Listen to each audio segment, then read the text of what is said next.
Smack Volume 1. This is a recap, and it's a snowy night here in New York City. It's a perfect night for battle rap. And I love the theme of this event. You know, Smack DVDs, obviously, they came out 2003. It's close to 15 years later, and Smack decided we're going to bring it back to the essence. And I love this vision for this event. Small room. There's probably like 30 to 50 people in that room, tops. He brought Avocado in. Of course, you know, legendary cameraman for Grind Time, KOTD, you know, bounced around Philly, I think, whatever. He worked with a couple different leagues, but you know, excellent work. There was something about that camera work in that small room that just worked so well, and it definitely favored the battle rappers with strong performances. So you'd see that throughout the night. But again, you know, I love the theme of it, and they would basically have like cutscenes, take you back to some classic moments in you know, just Smack DVD history. You had you know, Party Artie Murder Mook. Between a battle, they threw up like a Corey Guns video. It definitely brought that feel back, and the music they played was great. You know, it was a lot of it was like Mobb Deep, Hell on Earth. And in the beginning, you're like, "Oh, this is great," and then after they played like Drop a Gem on them for like the nighttime, you're like, "God damn, play something else," you know? Switch the tracks up, something. They played, I think, like the same 4 songs from that album 20 times, and sometimes it was like back to back. So that I wasn't really, you know, after a while, you know, how many times can you listen to the same song? And one other thing I wasn't feeling, you know, no disrespect, J Black, Tech Nine, that whole Champion crew, that does not give me a classic feel. You know, what they do, I respect it and I salute them. I think they're funny. And that's the weird thing, you know, they get together, they put ties on, and they do this like ESPN of battle rap, which is weird because they're all hilarious, but instead they take it to like a serious analytical note, which is cool. You know, like I said, I appreciate what they do, love it, but it didn't mesh well with this event because that feel that they bring is more of kind of like this new era. So I preferred the DVD, you know, stuff that they were throwing in. But anyway, let's get right into this event. First battle on the card, you got JC and New Jersey Twork, and you know, JC, he sets it off. His first round was fire. He came with it. You know, JC's been really consistent. The one thing though, you know, when you match JC up against people that are so much bigger than him, it just kind of, it looks crazy. And someone like Twork, like Twork's energy and the way he was performing his bars, this is a Twork you haven't seen before. He was more aggressive than ever, and he's always aggressive, but his first round, he started off with a scheme, and then he just started barking on JC, and that went on for 3 straight rounds. You know, I'd say for the battle overall, it was a great battle. I thought JC took the first. You know, Twork had a really good first, but Twork took the second and third. JC had a stumble in the second, and he stumbled even harder in the third, and you know, we're bringing it back to that era, right? You slip, you lose the round. You know, I don't necessarily judge battles like that, but Twork was wigging on JC, you know, so stumble or not, that's just one of those things where you're like, I gotta edge it to Twork, you know? It's 2 different styles, both very original. With JC, you gotta listen close. You know, that boy pens some beautiful verses, and you pay attention, you know, a lot of subtle haymakers. You compare that to what Twork was doing. Twork was just like in your face haymakers. Like Twork just punches so hard. You know, had the room going crazy. I don't know. You know, you'll see for yourself. But I feel like you gotta edge the battle to Twork. If you could ignore everything, you know, the height disadvantage and all that, which really I'm not, you know, doesn't play that big of a role in this, but it kind of does at the same time. But Twork definitely came with it. He was barring out. It was more like, you know, haymakers versus like cleverly woven, you know, very well structured rounds from JC. So if you're really heavy into that, you might, you know, try to make an argument JC won. I had Twork 2-1 pretty clearly. You could even argue he took the first, but JC's first was real nice. The other thing too, JC wasn't getting not nearly as many reactions and not as loud of reactions, so that sort of plays a role into who you're like swaying towards. But I got Twerk 2-1. Shotgun Suge versus Mike P. Second battle. Mike P, 3 solid rounds. His first, he had a strong first. And then he kind of lost steam with a couple jokes at the end that weren't all that funny, weren't that great. Something about like Suge melting. I don't know. But Suge went in. This is vintage Suge. He had 3 fire rounds, all similar in the fact that basically with Suge, like his structure is pretty weird. He'd go from hitting you with like light shit to just straight haymakers, then right back to light shit, back to haymakers, and it makes those haymakers that much stronger. Definitely in his bag. Props to Mike P. He was fighting back every round, but I didn't think it was nearly enough. So Mike, the first round I had Suge clearly. Mike P's second round was real solid, but I had Suge edge in the second too. And then Mike P's third, he tried to do like this, what's your life like? Whatever, this is what my life's like. And it was like, some real honest shit. That's what you love about Mike P. Reps Long Island. He keeps it real, and as far as his lifestyle and everything he broke down in that round, definitely some real shit for him. Salute to him, and I thought that was probably his strongest round, but like within the first few bars of Suge's third, you had Suge edge in the third too. I had this as a pretty clear 3-0. Not really the biggest Mike P fan though, I gotta be honest. There's just nothing about him that like really says like superstar to me, and I don't like the way he raps. Like Mike P raps with aggression, but his aggression is just really annoying. Like it's really annoying to listen to. And when you rap with aggression, it's to get the room amped up and to get you amped up. And I just don't get that feel from him. I'm not crazy about his voice, like real basic things when it comes to rap. I just don't like that about Mike P. But he definitely does have like a lot of strong points, and I don't know. He structures his rounds. He has like an interesting way of structuring it where he does have a lot of build up, and I know I talked about that in the past. He gets that, but for some reason it just wasn't hitting, and it might have been the small room. Every round started off real slow, and then he'd really get into it. But he had a great performance. Don't get me wrong. It sounds like a body 3-0. It really wasn't at all. It was more like edged every round to Suge. Suge just had. He had too much for him. It's a couple of funny things though, like Mike P decided to pocket check Suge, and Suge never looked happier, after getting pocket checked. Just look at his face in that third round, man. Just the way he's cheesing, it's hilarious. You're like, oh, so this is what he's been waiting for his whole life, He was so happy to get pocket checked. It was weird.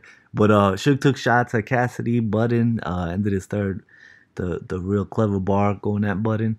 But yeah, it was like Suge's game plan was like just keep it simple, keep it real, and win off believability, because that's what he had as far as edging.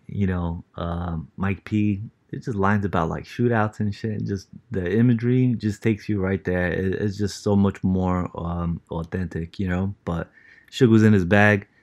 Mike P, again, good performance, but he just takes way too long to punch. And it's in a battle like this, you're not gonna win it, when you're going in with that strategy. I don't know, maybe on cam, and like I said, if you're like a super duper Mike P fan, you'll argue he won for sure, because he wasn't whack. He had good shit every round, but just I don't know, just not for me, I guess. So Suge 3-0. We move on. Iron Solomon versus Rum Nitty, and this was pretty much battle of the night. I liked a few battles, but this one was great. This possibly classic. If any battle was classic, this was the one. Iron starts off great first round, couple weak spots here and there, and also like the room wasn't really giving it up for him, so I feel like that played a part. But on cam, you're gonna look at it as like this was a fire round. But Nitty, his first, he just came right back. He wigged on Solomon. Nitty just had he had so many original Jew bars, like Jewish bars, a lot of clever shit you never heard before. And some stuff like concepts you have, but fire. Nitty's first, his round was the type of round where you're like, I know Solomon went in, but I don't even remember anything he said. And meanwhile, he had an amazing first, but I had Nitty taking the first.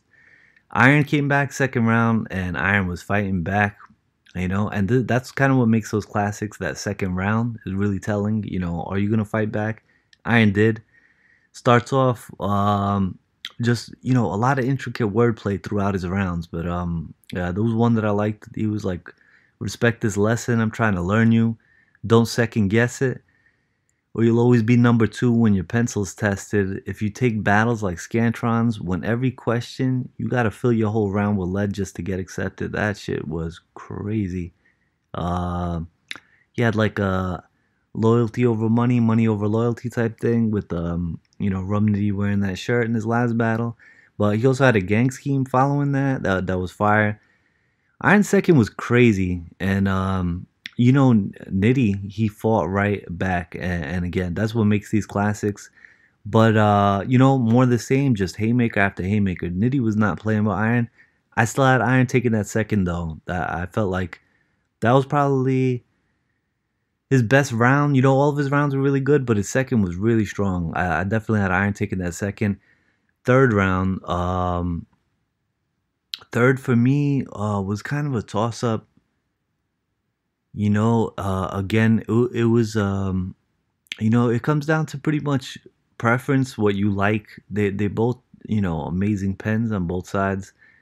Um, Iron, he just has like some crazy concepts, just some hard bars, kind of like the when Magic was in his bag back when Magic took punching to another level. That's what Iron's pen kind of reminds me of sometimes with just the simple but like how did no one say that before type of bars. I don't know. Yeah, like one line in particular. Iron said, "I'm at the bank taking withdrawals without a southern accent." Like that's crazy. But he called him like a volunteer. As far as like that's what his tier is. He had one room shaker that was probably the biggest reaction of the battle. He said something like, "I knew smacking bees before I knew what new YouTube was. I can even explain in detail what Nunu does," and everyone went crazy. Um, there was also kind of a weird moment too, and like a little bit of tension. Iron told Nitty to watch his mouth. And then Nitty's like, "You watch your mouth," and just this stare down that Nitty gave to Iron. Iron was kind of unfazed. He was just rapping, and like the tension fizzled out. But it was an interesting moment, and honestly, all those moments, there was a few of those throughout the day that just made these battles that much better. I don't know if it was like something, just the room, the camera work, everything, just the tension. It really added to the battles. But yeah, Iron had a crazy third. Nitty came right back. His third was crazy too. He had something like I said, those Jew bars that he had. He said something like, "You're gonna have to triangles, like two triangles. You're gonna have two triangles together, like the Star of David." That's crazy. And then flipped it into like a 6-star line. Oh man, yeah, Nitty went nuts. This battle, I'd say, if you were in the room, you'd probably say Nitty got it pretty easy, probably 2-1, maybe 3-0. But a lot of the shit Iron was saying was going over heads. The Iron had a crazy, crazy performance. His pen game is probably like top two, top three right now in the game. When Iron's been in his bag, so it's good to see. I'm glad Iron stepped back on that Smack stage, and this was a much different outcome. Uh, yeah, I'm not sure who I will, edge that to. I feel like it might have been Nitty 2-1, but Iron definitely had fire shit. Where Nitty kind of gets the edge is his delivery and his performance, and you could tell for as long as Iron's been in the game, he's still tweaking things, and he had like a couple of things. I know he must have like specifically wrote that for that Smack crowd, and it didn't hit. Like he was saying something about might have been like a Thanksgiving type of thing, and talking about itis and stuff, and it just didn't hit. Everybody was just kind of looking at him like, whatever. Don't appeal to us. Do what you've been doing. We've been watching you on KOTV. You've been going off. But yeah, he continued that. He definitely went off tonight. Uh, fire battle of the event. I feel like I'm underselling Nitty's performance because I didn't really quote too many bars, but I'm not really gonna quote too many bars in this. I'm gonna just give you sort of like a overview of the event and who I had winning and stuff. So when these battles come out, I'll probably do in-depth reviews for each. But let's move on. You had K Shine and Danny Myers, and you want to talk about tension. This battle was pretty heated, very physical, and both of them were going in. So this, you could argue, this might have been battle of the night, but not as far as pen game, but just as far as a battle. These two were going at it. K Shine, right away with the angles about Rex and the 12,000, and Danny had rebuttals for that.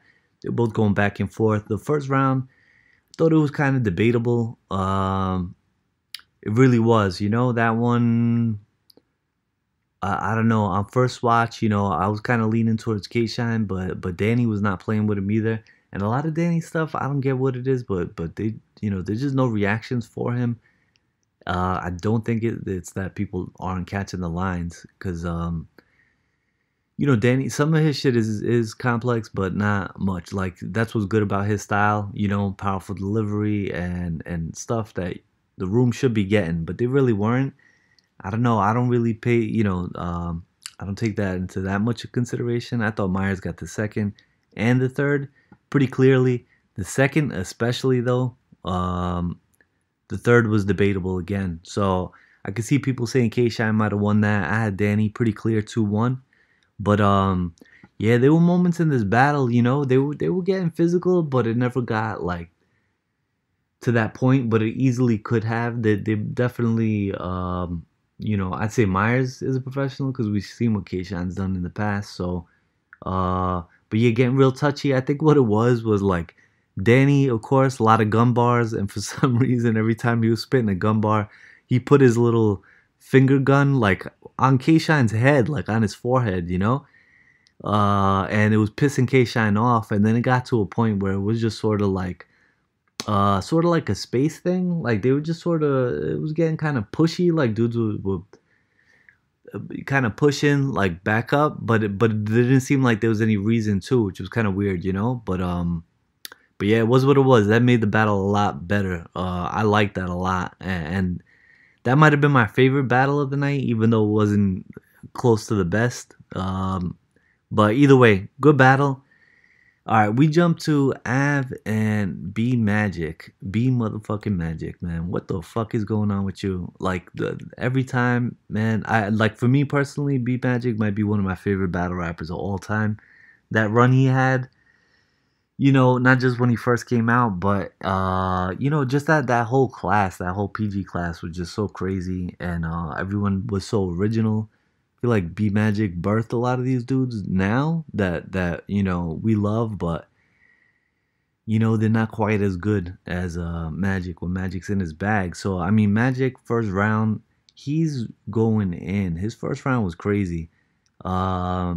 He almost even stepped it up with his flow. Magic was rapping like a little bit faster, and he had like a somewhat different structure, but he was punching hard, he was punching back to back, and Magic was going off. You were like, this is gonna be a classic if Av comes with it, and you assume he will. Av has a great first round, not as good as Magic's. Felt like Magic got that first pretty easily, but Av was definitely going off too. And this is one of those battles I'm gonna have to watch like 5 or 6 times to catch everything because there were just so many bars. But I still felt like Magic clearly took that first. And then here we go, second round. B Magic is choking, and it's uncomfortable to watch. He's like running through his rounds to himself under his breath. It's just so awkward to watch, and he's not catching it back. He's not getting back to that spot where he could continue. I don't know what it is, but just something about the way he chokes that just makes you so uncomfortable, and it just deflates the whole room, all the energy in the room. That second round was oh man, just awful. So doors wide open. All Av has to do is do what he does. And his second round is probably stronger than his first. You know, Av went in. When he saw Magic, oh man, he just took that opportunity and ran with it. 1-1, you know? And Av's second was crazy. Av went in that second round. Like I said, his first was really good too, but the second, even better. Third round, B Magic, you know, like credit to the room. They gave him every chance in the world to bounce back, and he didn't bounce back. He choked again in the third.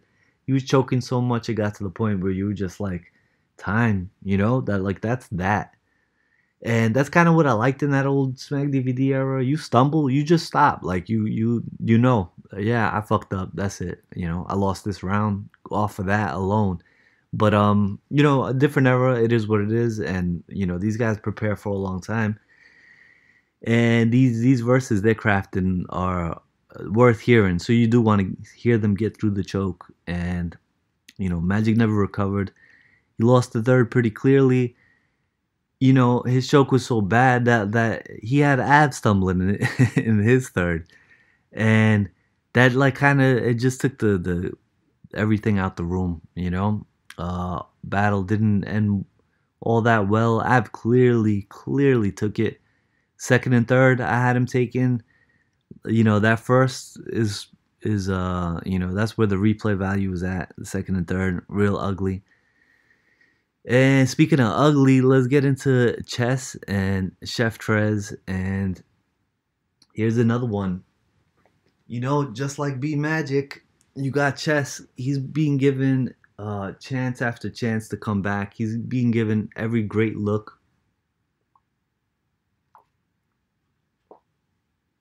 Chess has so many opportunities, and everyone loves chess because chess is special, man. If he could get it together, you know, he'd be a monster. And I know that's why he's getting as many looks as he gets. But chess, man, you got to stop dropping the ball. Like at this point, it's gotten to the point where it can't be overlooked.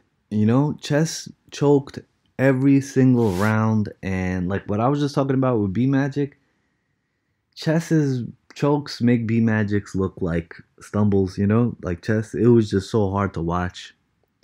Chess was awful, awful. But I mean, the bars he was getting out were fire, you know? And that's what kills you. Like if he could just prepare more, you know? And so Chess had a line in there too talking about it was sort of like a flip about he was trying to say how he doesn't prepare and so that they both got bodied by Prep, you know, because Trez just had that battle with Prep, which I didn't think Prep bodied him, but you know, it is what it is. It fits with the bar.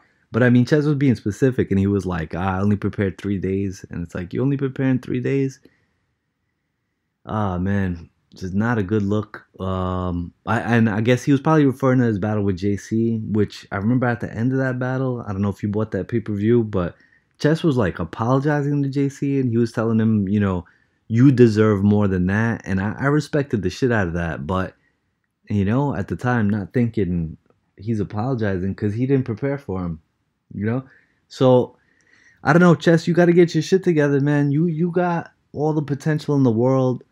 You got such a unique delivery and style. Like the way, you know, the way you put your shit together and the things you say, there's definitely something special about that. And it is that believability with Chess that a lot of these guys don't have, you know, and Chess has it. Chess is a beast. But, you know, you're not going to do shit if you're choking every round. So Trez got this battle easily. Chef Trez's first 2 rounds were crazy. And, you know, he was giving you 3 of them things each round. And every last one of them were fire. Oh, man, Trez was wigging, you know. Took the first 2 clearly. You know, the third, Trez started choking. You know, now I'm starting to forget whether it was the second or the third. I think it was in the 3rd round. Might have been the second, but he was choking bad, and he had to jersey his way out the round. You know, just jerseyed it, and that was that. I think he might have even been trying to freestyle, which, you know, salute to Chef Trez. He's one of the few dudes who can freestyle, and I mean that's what you used to do. You feel like you're gonna choke, start freestyling. You know, until maybe you could get your thought process back on your written verse. And I forget who was talking about this, but it is one of those things when you're freestyling, you could either kick sort of like average freestyles and think about where you were, or you could just forget the writtens and go hard with the freestyles. And not sure which one Chef Trez chose, but you know, he did his thing. Props to him. That's what you're supposed to do when you choke. I had Chef Trez. I think it was 3-0, you know, maybe 2-1. I'd have to look back at how bad he was stumbling compared to how bad Chess was stumbling. But, you know, this was a clear victory for Chef Trez. Again, with Chess, though, his bars were crazy. But, you know, how you going to win around when you're choking? So that was a pretty clear win. Probably the clearest of the night. And I hope Chess gets it together because, like I said, you know, it's getting to the point. He's forcing Smack's hand. It looks crazy for him to keep showing up like this, and Smack just keeps putting him on big cards. You know, it just doesn't make sense. He's already gotten, you know, the biggest names, so it's just not a good look. The one good thing though about Chess is that people do love Chess, so all it'll take is that one battle where he shows up with 3 rounds and you know he could bounce back like that alone. You know, people will be excited to see him. You still see how it is with Young Gil, clean paper. Like they could do no wrong in the fans' eyes as long as they show up. You know, they're back in the everyone's good graces. So Chess, you could do that. Just stop playing. You know, show up with your 3 rounds. You know, I could tell he's got the material, so it's not like he's just, you know, showing up and fucking up like back when you know clips wouldn't come with the 3rd round or whatever. It's like Chess got the material. I don't know what he's doing though. He's not, you know, he's just not preparing. He's not memorizing, and you're too young to be forgetting, you know, all your bars. It just doesn't make sense. But man, well, the real disappointing, you know. So those 2 battles back to back, it just turned this whole event into sort of like a trash event, and you know, that's what I meant with the highs and lows. These lows were really low, and it just brought the energy down. And then you go to the last battle of the night. Did I miss any? Nah, that was the last battle. Yeah, we go to the last battle of the night. Brizz, Rawsteen versus Red. And right when, you know, everyone's deflated, Brizz starts this battle, and Brizz is in his bag. He is cooking.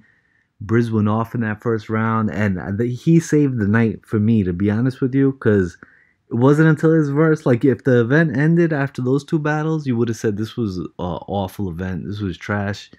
Don't ever do these again. But man, yeah, Brizz kind of saved the night.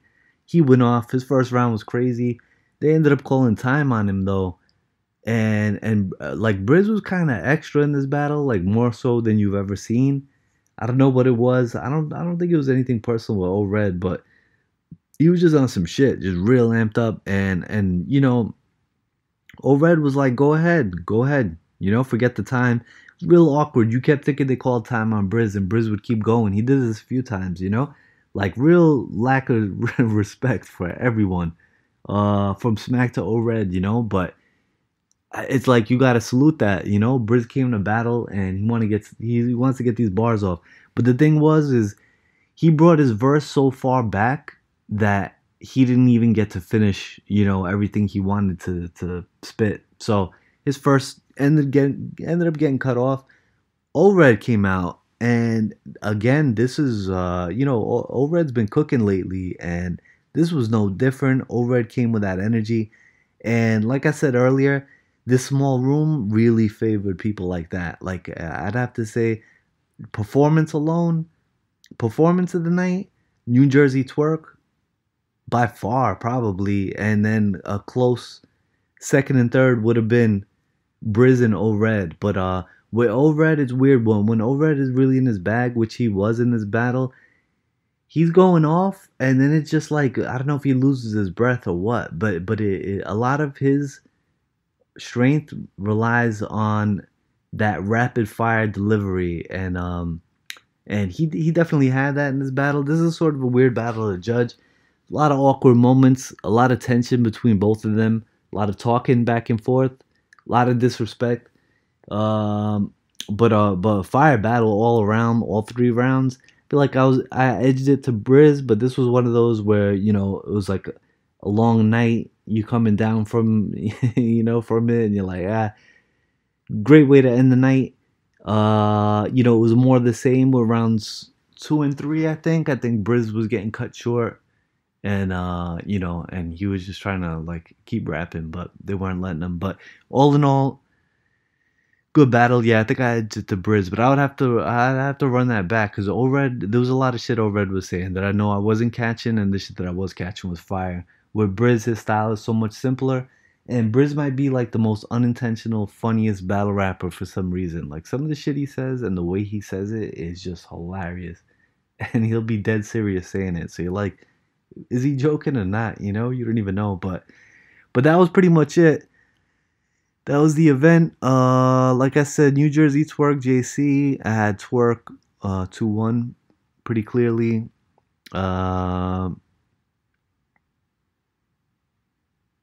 You had Shotgun Suge Mike P. I had Suge 3-0. Solomon and Nitty. I had Nitty, but I feel like Solomon might you might make an argument that Solomon won that. I don't know. He definitely had 3 fire rounds but so did Nitty, and Nitty was really going in. Um, and then Keisha and Danny Myers, I had Myers 2-1 and possible 3-0. I'd have to run that back, but Shine had some shit too. That's another debatable one. What else? And then those disappointing ones, Av definitely beat Magic. That was a clear win. Chef Trez definitely beat Chess, another clear one. And Brizz and Red, like I said, I edged it to Brizz, but I have to run that one back. But all in all, it was a good event. What I do want to say, it was a great concept for an event.